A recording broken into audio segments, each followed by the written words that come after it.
Okay, maybe I see this a little bit more clearly because we have a lot of the same emotional baggage. You have a steamer trunk full of emotional baggage. Your dad was never around when you needed him. Your mother passed away. Hello? So what's your point? Okay. My point is, maybe just this once, a case of stage fright is actually stage fright. My dad was all over this thing from the beginning. The lifestyle, the fans, a personal lesson from your mom. Until it got real, then he decided to bail. Are you aware of how quick you are to judge your father? I could imagine it gets a little bit scary to get up on stage, but he made a commitment to these people that need Lifebeat for help. But he's not going to follow through because he can't see through his own weakness. Or fear. He doesn't want to fail, so he's not even going to try.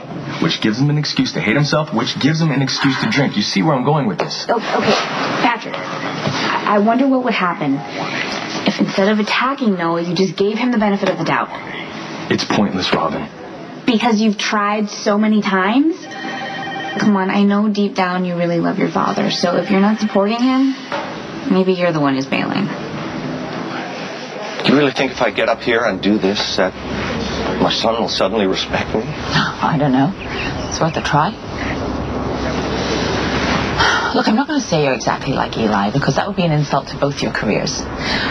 But you are definitely good enough to pass. You know, when the lights are dimmed and the band is rocking out, all those fans are out there screaming, you're going to be golden. Just thought of performing to people that are going to be out there makes me want to dive head first into a bottle of vodka. I don't know if I could even put one foot in front of the other to make it onto the stage.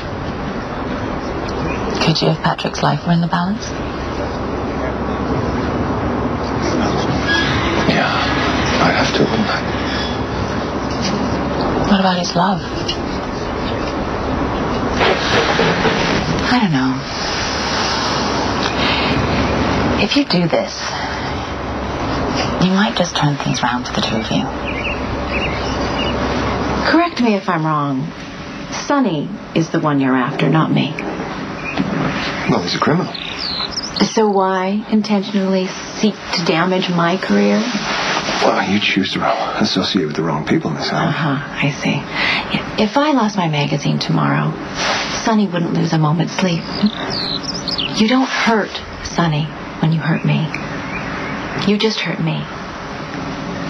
Yes, but Sonny's invested in you. He will feel guilty if you suffer. You know, maybe guilty enough to trigger a downward spiral, the repeat of last summer. Or did Sonny fail to mention that he was mentally ill? Well, shame on him. Well, full disclosure, Miss Howard, my brother is a card-carrying whack job. He's manic-depressive. All the more reason for me to want nothing to do with him. Is it me, or did Sam leave this place in record time? Well, I'm just now starting to get to know my cousin. I just think she's still in a lot of pain over her breakup with Jason and looking for some place to put all that emotion. You think she's putting it into me? I think she can relate to what you're going through, yes. You know what, you're right. I am feeling a lot of things that Sam's feeling. I'm hurt. I am angry. And I am embarrassed that I turned a blind eye for so long. Why? Lucky you believed your wife. There's no shame in that. No, I believed Elizabeth's excuses and every lie that she fed to me. Okay. Do you really feel that way? Because if you do, you're not being fair to yourself, you're not being fair to your wife or your children. I mean, have you considered that it just might be better to separate? Have you can't give up on my marriage. No matter how angry I am with Elizabeth, you know, I still know how to stop loving her. I asked Jason to meet me yesterday after I had been accosted at the park. He made a decision to stay out of my life. In case his life wasn't messed up enough already. You know, between the trial, everything else. Right. He means so much to me. And beyond saving my life and Jake's, he has been more kind and selfless than I deserve. I love him. I love him.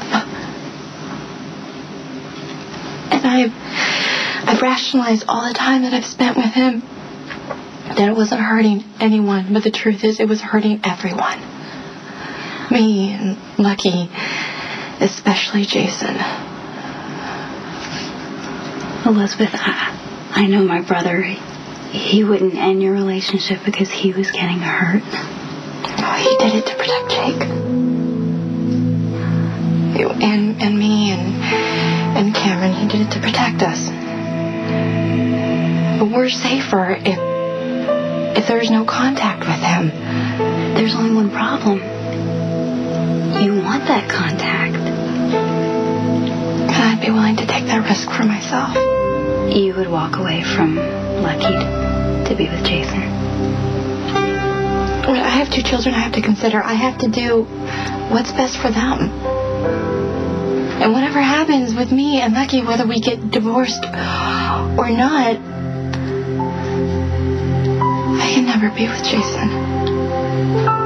Look, we're in a strong position right now. Alcazar's gone. There hasn't been any problems. Doesn't make any sense. The professional would try to grab Elizabeth and her kids in the middle of the afternoon, right in the center of the park. Okay? But if it was a setup to scare Elizabeth, you know that's how Rick thinks. Yeah, it is. But Rick claims to care for Elizabeth. Oh, come on, man. You didn't see what Rick did to Elizabeth on the witness stand. He hurt Elizabeth to get to me. It just makes sense that Rick would threaten Elizabeth and her kids. You know what? You can make a case against Rick, but the thing is, you know how many enemies we've had over the years? Any one of them could have seen you and Elizabeth's relationship in the papers, in the news. I get it, I know, and it gives Rick cover. Right. I mean, he's a snake. And you know what? He could set this whole thing up. I believe that. But the thing is, he may not.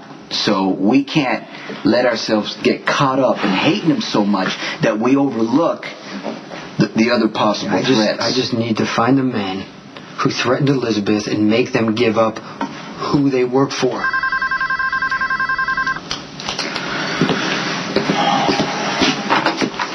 Hello? Sonny, it's Elizabeth Spencer. Did I catch you at a bad time? I'm in a meeting with Jason. Oh, please don't tell him that it's me. I don't want him to know what I'm doing.